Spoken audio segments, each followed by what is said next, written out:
पंचतंत्र की कहानी लालची मिठाई वाला। Greedy sweet seller story. Dinpur शहर में सोहन नाम का हलवाई रहता था। वह खूब बढ़िया और स्वादिष्ट मिठाइयाँ बनाने के लिए जाना जाता था। इसी वजह से उसकी दुकान पूरे गांव में मशहूर थी।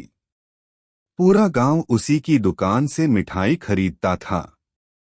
वह और उसकी पत्नी मिलकर शुद्ध देसी घी में मिठाई बनाते थे। इससे मिठाइयाँ काफी अच्छी और स्वादिष्ट बनती थीं। हर रोज शाम होते होते उसकी सारी मिठाइयाँ बिक जाती थीं और वह अच्छा मुनाफा भी कमा लेता था। मिठाइयों से जैसे ही आमदनी बढ़ने लगी, सोहन के मन में और पैसा कमाने का लालच आने लग गया। अपने इसी लालच के चलते उसे एक तरकीब सूझी। वह शहर गया और वहां से एक दो चुंबक के टुकड़े लेकर आ गया। उस टुकड़े को उसने अपने तराजू के नीचे लगा दिया। इसके बाद एक नया ग्राहक आया, जिसने सोहन के पास से 1 किलो जलेबी खरीदी। इस बार तराजू में चुंबक लगाने की वजह से सोहन को अधिक मुनाफा हुआ।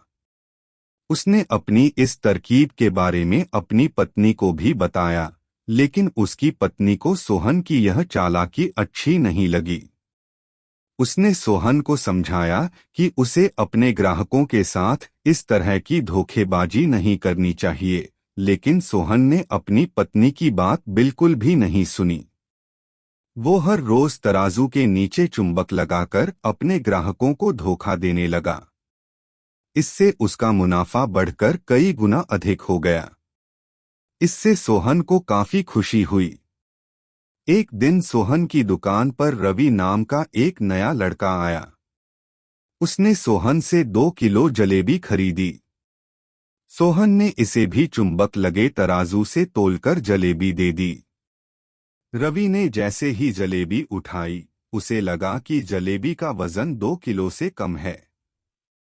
उसने अपना शक दूर करने के लिए सोहन से दोबारा से जलेबी को तोलने के लिए कहा। रवि की बात सुनकर सोहन चिढ़ गया। उसने कहा, मेरे पास इतना फालतू समय नहीं है कि मैं बार बार तुम्हारी जलेबी ही तोलता रहूं। इतना कहकर उसने रवि को वहां से जाने के लिए कह दिया। सोहन मिठाई वाले की बात सुनने के बाद रवि जलेबी लेकर वहां से चला गया। वह एक दूसरी दुकान पर गया और वहां बैठे मिठाई वाले से अपनी जलेबी तोलने के लिए कहा। जब दूसरे दुकानदार ने जलेबी तोली तो जलेबी सिर्फ 1.5 किलो ही निकली। अब उसका शक यकीन में बदल गया था। उसे पता चल गया कि सोहन मिठाई वाले के तराजू में कुछ गड़बड़ है। अब उसने तराजू की गड़बड़ को सबके सामने लाने के लिए खुद एक तराजू खरीद लिया और उसे ले जाकर सोहन मिठाई वाले के दुकान के पास ही रख दिया। फिर रवि अपने सभी गांव के लोगों को वहां पर इकट्ठा करने में लग गया। जैसे ही लोगों की थोड़ी भीड़ बढ़ने लगी, तो उसने गांव के लोगों को कहा कि आज मैं आप सभी लोगों को एक जादू दिखाऊंगा। यह जादू देखने के लिए बस आप लोगों को सोहन मिठाई वाले से खरीदा गया सामान एक बार इस तराजू में तोलना होगा। तब आप लोग देखेंगे कि कैसे सोहन मिठाई वाले के तराजू में तोली गई मिठाइयाँ इस दूसरे तराजू में अपने आप ही कम हो जाती हैं। कुछ देर बाद एक दो लोग मिठाई लेकर रवि के पास पहुंचे, तो उसने ऐसा करके भी दिखाया।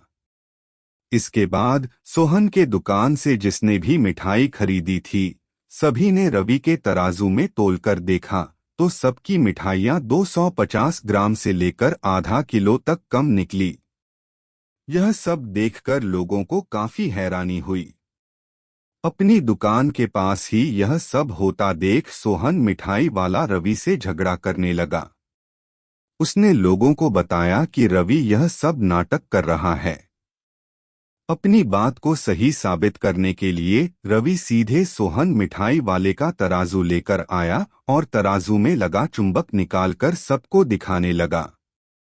यह देखकर गांव वालों को बहुत गुस्सा आया। सबने मिलकर उस लालची मिठाई वाले को खूब मारा।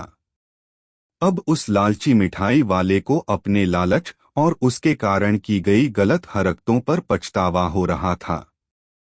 उसने अपने गांव के सभी लोगों से माफी मांगी और वादा भी किया कि भविष्य में वे ऐसी कोई भी जालसाजी नहीं करेगा। सोहन की इस धोखेबाजी से पूरा गांव नाराज था, इसलिए लोगों ने उसकी दुकान में जाना काफी कम कर दिया। इधर सोहन के पास पछताने के अलावा कुछ और नहीं बचा, क्योंकि वो पूरे गांव वालों का भरोसा खो चुका था। कहानी से सीख, कभी भी लालच नहीं करना चाहिए। हमेशा ईमानदारी के साथ अपना काम करने से ही इंसान का नाम होता है।